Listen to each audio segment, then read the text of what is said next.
आपको ये ब्रांच चाहिए, that is taxonomy. So it's a branch of science which deals with the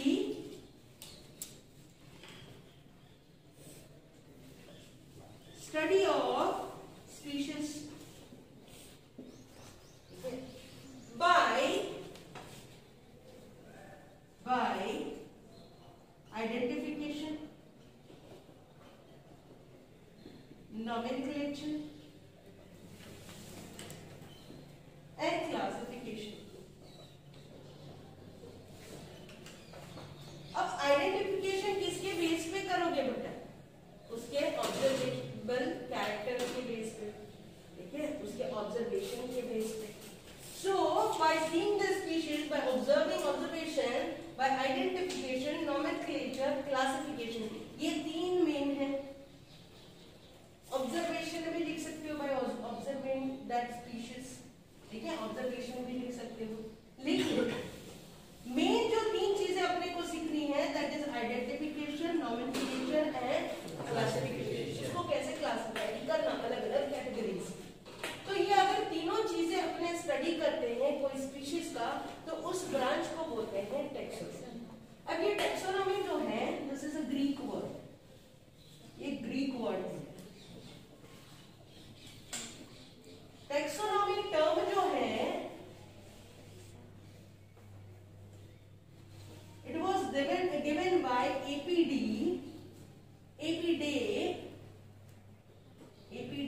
Candolle.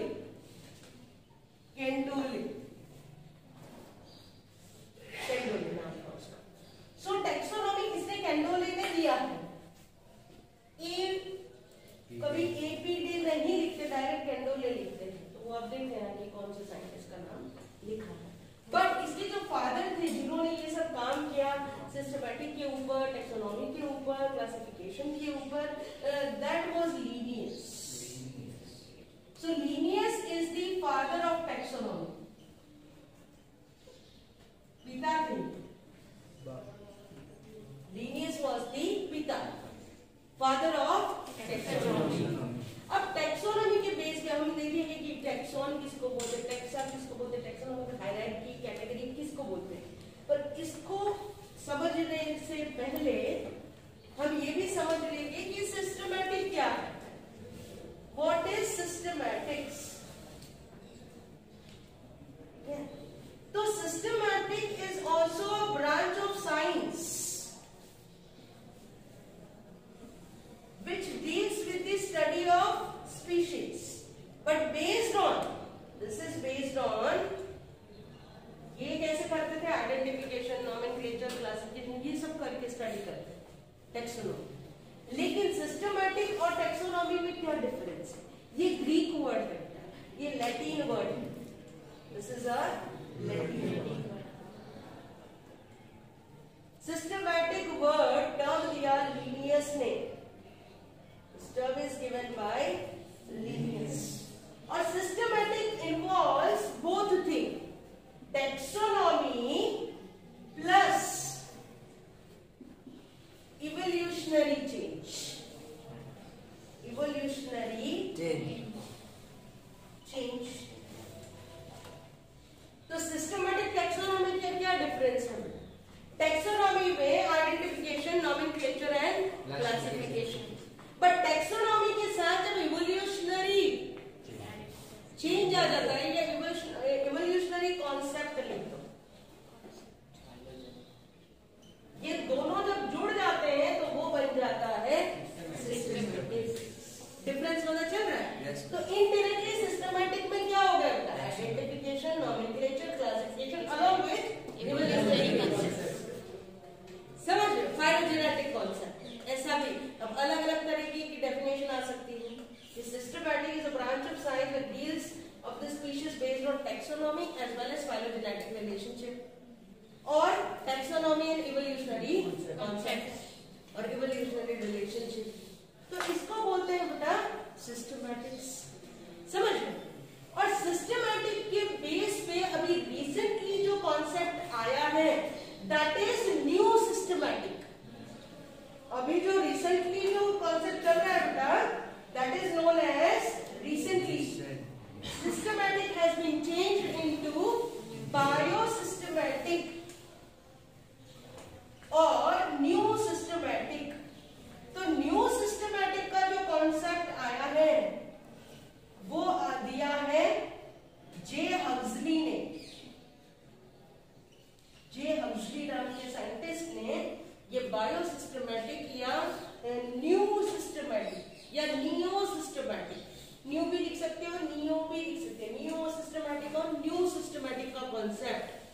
दिया है वो है फाइलोजेनेटिक रिलेशनशिप के बेस पे, और वो डेटा को न्यूमेरिकल टेक्सोनॉमी में रिप्रेजेंट करना। ये पूरा कॉन्सेप्ट अभी रिसेंट का किसने दिया है? ये क्वेश्चन बहुत बार पूछा गया है। Which scientist has given the concept of new systematics? New systematic में पूरे के पूरा न्यूमेरिकल टेक्सोनॉमी के साथ सिस्टमैटिक को लिंक कर दिया, दैट इज न्यू सिस्टमैटिक। समझ रहे हो? तो उसमें न्यूमेरिकल टेक्सोनॉमी भी आ जाता है, केमिकल टेक्सोनॉमी, कीमो टेक्सोनॉमी भी आ जाता है, ठीक है। फिर सारे मेटाबॉलिज्म से रिलेटेड आ जाता है, अलग अलग। फिर साइटो टेक्सोनॉमी आ जाता है। So this involves different branches of taxonomy. Recently उसमें आप लिख सकते हो, रिसेंटली न्यूमेरिकल है, न्यूमेरिकल टेक्सोनॉमी जो कि डेटाबेस में कंप्यूटराइज्ड बेस है। दूसरा कीमो टेक्सोनॉमी। अब कीमो मतलब क्या होता है बेटा? केमिकल्स क्या है, उसके अंदर कौन सी मेटाबॉलिक एक्टिविटीज हो रही है, उसके अंदर केमिकल रिएक्शंस कौन से हो रहे हैं। तीसरा जो है दैट इज साइटो टेक्सोनॉमी, ठीक है। फोर्थ इज मॉलिक्यूलर टेक्सोनॉमी, ठीक है। सेल्यूलर टेक्सोनॉमी, समझ रहे हो? मॉलिक्यूलर बेस मतलब जेनेटिकल, उसका डीएनए, उसका क्रोमोसोम, उसकी स्टडी। सेल्यूलर मतलब उसके ऑर्गेनल्स के अंदर जितने भी पार्ट्स हैं, उसके अंदर क्या कंटेंट है, क्या कंस्टिट्यूएंट्स है, उसकी। मॉर्फोटेक्सोनॉमी मतलब उसके मॉर्फोलॉजिकल क्या क्या कैरेक्टर्स हैं बेस्ड उसके, वो तो कॉमन था। So these all are the advanced taxonomy which have been involved in the biosystematics. ये सारी की सारी किसमें आ जाती है बेटा? बायोसिस्टमैटिक्स। नया कॉन्सेप्ट, नया दौर, कंप्यूटराइज दौर, नया वाला, सब कोड के फॉर्म में होता है। जैसे ह्यूमन जीनोम प्रोजेक्ट आया, समझ रहे हो? ह्यूमन जीनोम प्रोजेक्ट में जितना डीएनए है, जितने जीन्स है, सबको एक टारगेट दे दिया, मेगा प्रोजेक्ट, इतने दिन में, 12 साल में, 13 साल में खत्म कर देने का, लमसम क्राइटेरिया कर देने का उसका। उस तरीके से यहाँ भी कॉन्सेप्ट आते रहे जो कि लोगों के लिए अच्छे थे। उसके बेस पे भी मेथड्स आई बेटा, अलग अलग मेथड्स आए। ह्यूमन जीनोम प्रोजेक्ट डीएनए का स्टडी करके भी डीएनए फिंगरप्रिंट जैसी मेथड्स आए, जिसने अलग अलग कल्प्रिट्स को अलग अलग फील्ड में, फॉरेंसिक साइंस लेबोरेटरी में अलग अलग लोगों के लिए कैसे भलाई। तो इन लोगों ने भी यही सोचा कि अगर हम टेक्सोनॉमी मतलब क्या बेटा, कोई भी ऑर्गेनिज्म को स्टडी करना है, तो कोई नई बायोटेक्नोलॉजी करने से पहले, biotechnology is a recent branch, लेकिन it's totally dependent on this all field. अगर उसकी टेक्सोनॉमी नहीं हुई होती, अगर उसको पहले से नहीं उसके कैरेक्टर पता होते, तो हम किस तरीके से नए नए प्रोडक्ट्स बना सकते। अगर हमें यही नहीं पता होता डाइकॉट मोनोकॉट स्पीशीज है वो कैसे करती हैं, उसके मॉर्फोलॉजिकल कैरेक्टर क्या है, रूट क्या है, शूट क्या है, तो हम कैसे बायोटेक्नोलॉजी में उसको अलग अलग तरीके से यूज कर पाते हैं। समझ रहे हो? और यूनिवर्सली देखने जाए तो mostly DNA, genetic material, genetic code are same.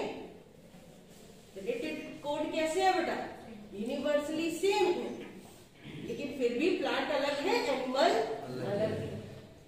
ये चेंज देखने के लिए सबसे पहले क्या होना चाहिए? टेक्सोनॉमी पता होनी। टेक्सोनॉमी मतलब आइडेंटिफिकेशन करना, उसका नामकरण करना, उसको क्लासिफाई करना, रख देना साइड में। जब कभी उसका यूज हो तो वापस उसको यूज कर। मैंने बहुत सारी स्पीशीज मैंग्रोव्स की ढूंढी, तकलीफ क्या थी? बहुत बड़ी तकलीफ ये थी। एक लुंडेटजेरा रसमोसा करके स्पीशीज ढूंढी मैंने, वो करीबन गुजरात में 20 साल बाद मैंने ढूंढी थी, आफ्टर 20 years। तो मुझे लगा बहुत अच्छी बात है।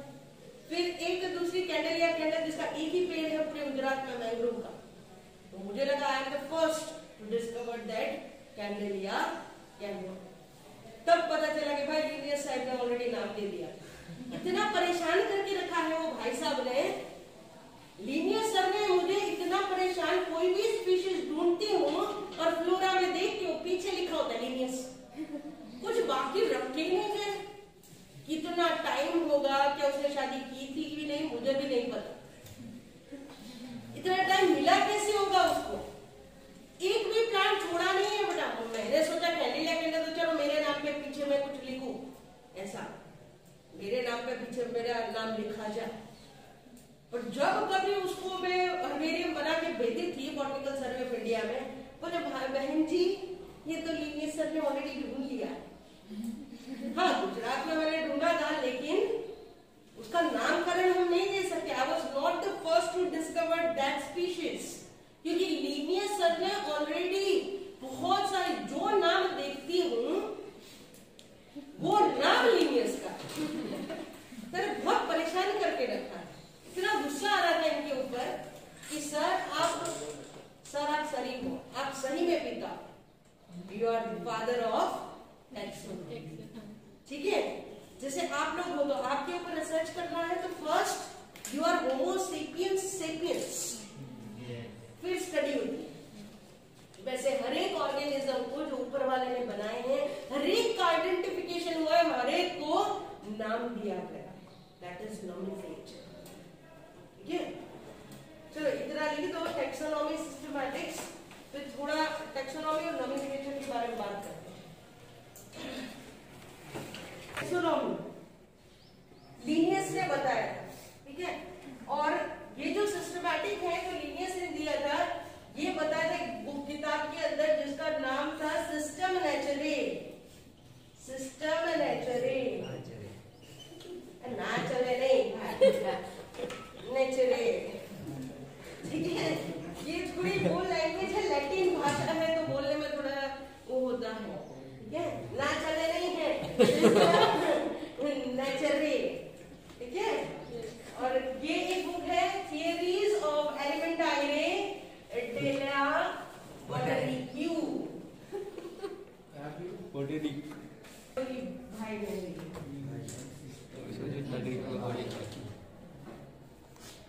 ऐसे याद रखना, कैन डोले एक बड़ी सी चीज सीखते हैं टैक्सोनॉमी। अब ये जो टैक्सोनॉमी है, ये इसकी स्टडी जो कर रहे थे वो लीनियस है, तो इसने क्या किया, अलग अलग स्पीशीज को कैटेगरीज में डिवाइड किया। सबसे पहले ये फादर थे तो करेंगे, ठीक है। सो टैक्सोनॉमी को लीनियस ने अलग अलग कैटेगरीज, अब कैटेगरीज क्या होती है, टैक्सोनॉमिक कैटेगरीज क्या होती है?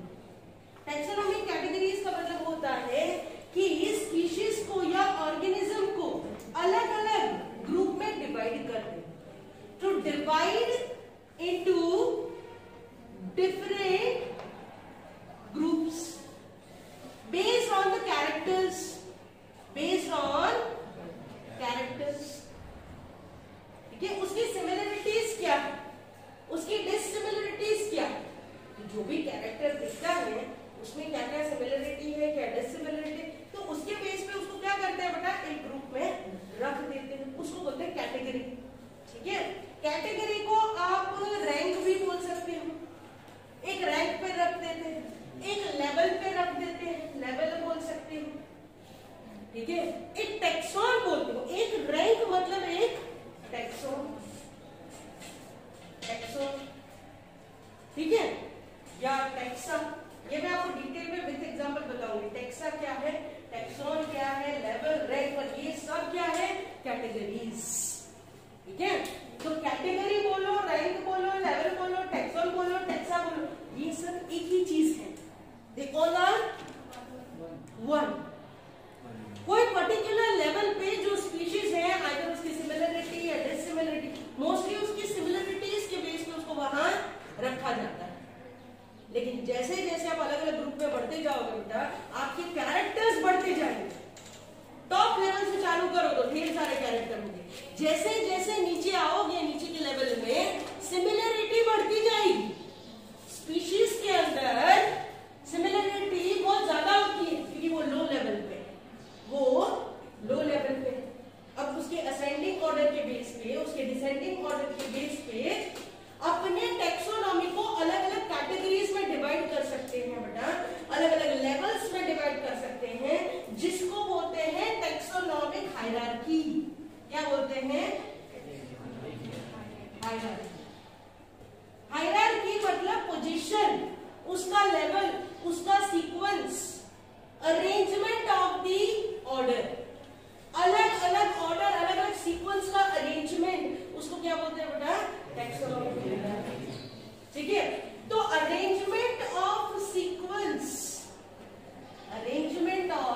सीक्वेंस, अब किसके सीक्वेंस बेटा? टैक्सोनॉमिक कैटेगरीज के, फॉर टैक्सोनॉमिक कैटेगरीज।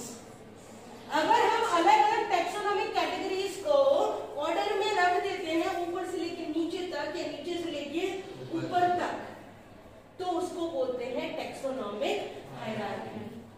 समझ रहे? हायरार्की मतलब लेवल। तो अब ऐसा दिमाग किसका चला? लिनियस का चला। ठीक है, सो लिनियस पागल था। लिनियस कैसा था? पागल। ठीक है, taxon is a unit of classification बेटा, यूनिट ऑफ क्लासिफिकेशन। अगर आपको क्लासिफिकेशन करना है तो उसका यूनिट क्या है? टैक्सॉन। लेकिन आपको टैक्सोनॉमी और क्लासिफिकेशन की अंडरस्टैंडिंग लेनी है तो उसका यूनिट बदल जाता है, दैट इज स्पीशीज। क्या है? Species.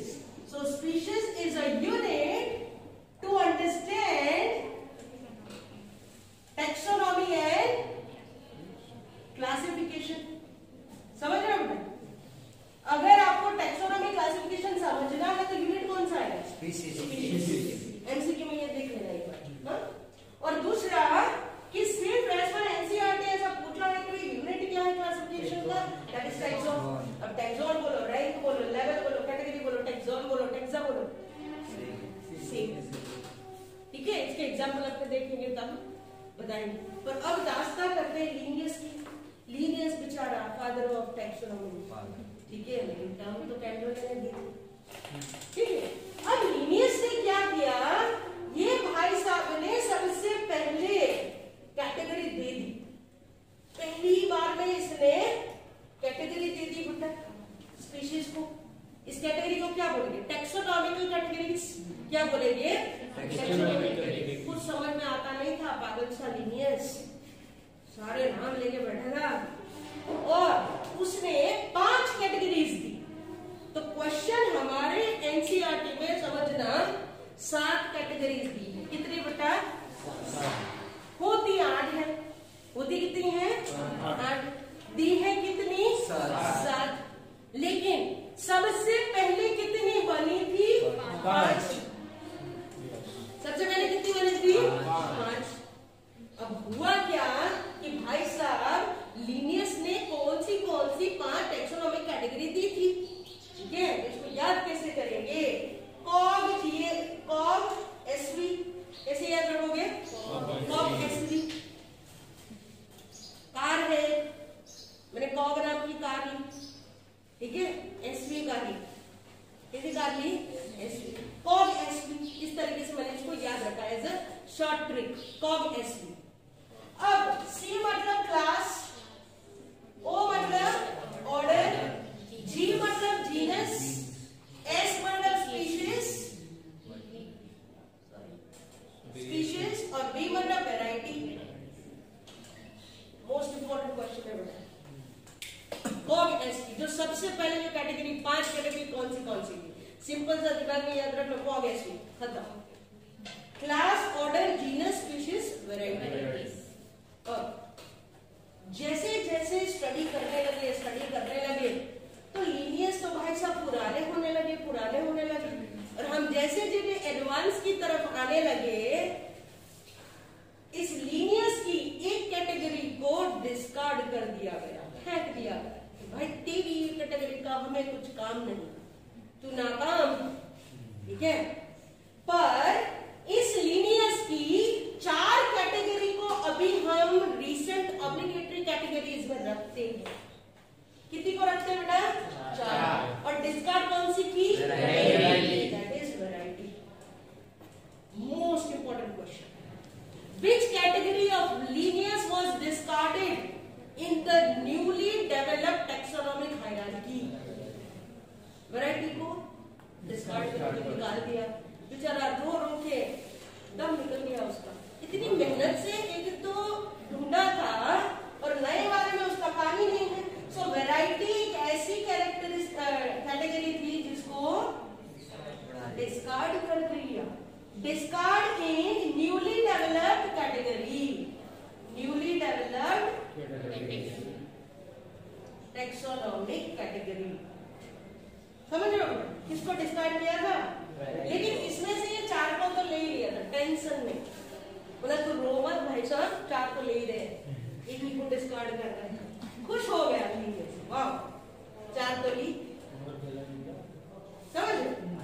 And the newly based taxonomic category was given from largest to smallest in ascending order or in descending order। ठीक है, इतना लिखो ना बेटा, तो फिर मैं वो मतलब नई वाली न्यूली फॉर्म्ड जो किसने दी है, एनसीईआरटी में दी।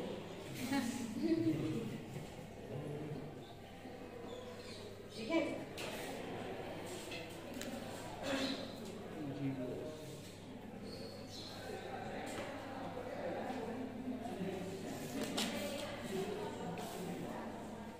तो वैसे तो as per NCERT there are 7 taxonomic categories, लेकिन 8 मान सकते हैं।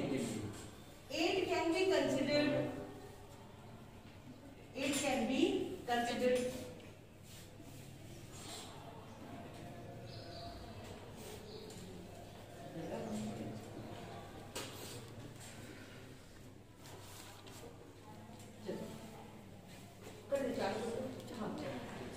So to seek to learn the taxonomical categories मतलब hierarchy level, तो इसकी एक ट्रिक है।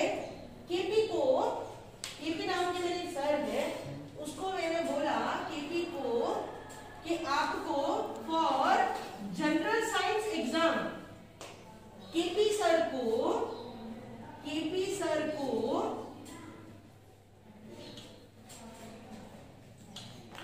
फिर से जनरल साइंस की एग्जाम देने का बोला।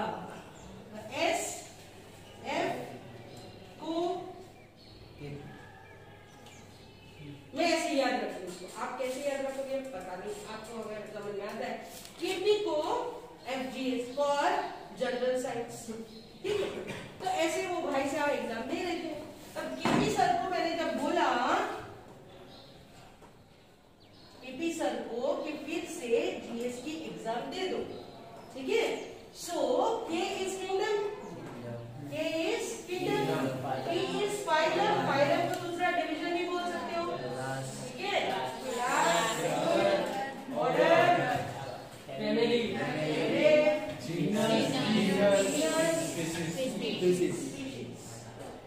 क्या समझ। तो अब इसमें एक और ऐड कर सकते हो ऊपर टॉप पे। किंगडम के ऊपर कभी कभी क्वेश्चन में डोमेन लिखा जाता है। क्या लिखा जाता है? Domain. So domain is a higher category than kingdom. तो डोमेन जैसे archaeo domain, bacteria domain, eukarya domain, ऐसे 3 डोमेन, जिसमें एक में आर्कियो बैक्टीरिया, फिर बैक्टीरिया में सारे बैक्टीरिया, और यूकेरिया में प्लांट्स एंड एनिमल्स। तो इस तरीके से कभी कभार बेटा अगर डोमेन लिखा हुआ हो तो टोटल कितनी होगी? 8। पर एनसीईआरटी में डोमेन लिखा नहीं है। एनसीईआरटी में सीधा केपी को फिर से जनरल साइंस की एग्जाम देने का बोला है, ठीक है। तो इसमें किंगडम सबसे टॉप पे है। This is the largest rank. ऐसा क्वेश्चन पूछे लार्जेस्ट रैंक कौन सी, यूनिट कौन सी क्लासिफिकेशन, तो दैट इज किंगडम हायरार्की में। और सबसे छोटी, सबसे नीचे लो लेवल पे स्मॉलेस्ट कौन सी है बेटा? स्पीशीज। अब देखो जब ऊपर से नीचे आओगे तो this will be descending order, समझो यहाँ पे डिसेंडिंग ऑर्डर। लेकिन जब नीचे से ऊपर की तरफ जाओगे तो it will be ascending order, समझ रहे हो? अब देखो सबसे ज्यादा सिमिलरिटी कहाँ पे होगी बेटा? Species level. जैसे मैंगो है तो केसर केरी भी है, देसी आंबा भी है, ठीक है, हाफूस केरी भी है, तोता केरी है। तो मैंगो में कितनी सारी स्पीशीज है तो सिमिलरिटी ज्यादा है, ठीक है। लेकिन मैंगो और वाटरमेलन में जमीन आसमान का फर्क है, ठीक है। वाटरमेलन ऊपर पेड़ पे नहीं होता, खुदा के सिर नहीं होता, समझे? सो जितनी स्पीशीज लो यहाँ पे सिमिलर कैरेक्टरिस्टिक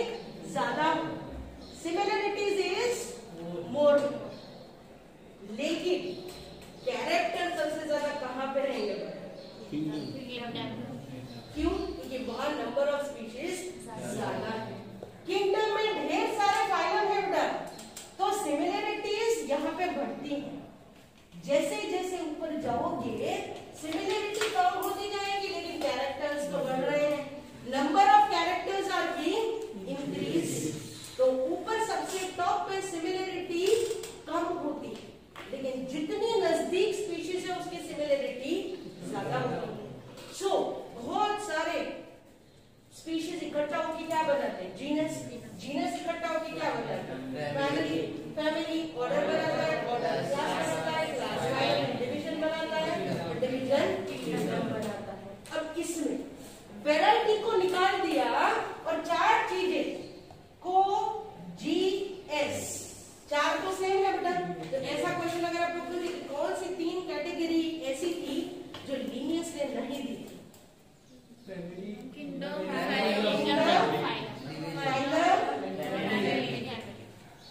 बाकी उसमें तो आ गए वैरायटी डिस्कार्ड की थी। ठीक है, क्वेश्चन समझ रहे हो? और एसवी दिया था वो भाई साहब ने, उसमें वैरायटी को डिस्कार्ड करके ये तीन ऐड कर दी, नए ऐड कर दी, तो बन गई हमारी नई टेक्सोनॉमिक कैटेगरीज। तो असेंडिंग ऑर्डर मतलब नीचे से ऊपर की तरफ जाते हो तो नंबर ऑफ स्पीशीज इंक्रीज होती है। बहुत सारे एनिमल्स है ऊपर जाओ, लेकिन नंबर भले ऊपर बढ़ रहा है लेकिन सिमिलरिटी नहीं बढ़ रही है, कम हो रही है। ऊपर से नीचे आते हो तो क्या होगा? स्पीशीज कम हो रही है लेकिन सिमिलरिटी बढ़ रही है, बढ़ रही है, बढ़ रही है। ठीक है, यहाँ तक रखो, फिर इंटरमीडिएट स्पीशीज पढ़ाऊंगी।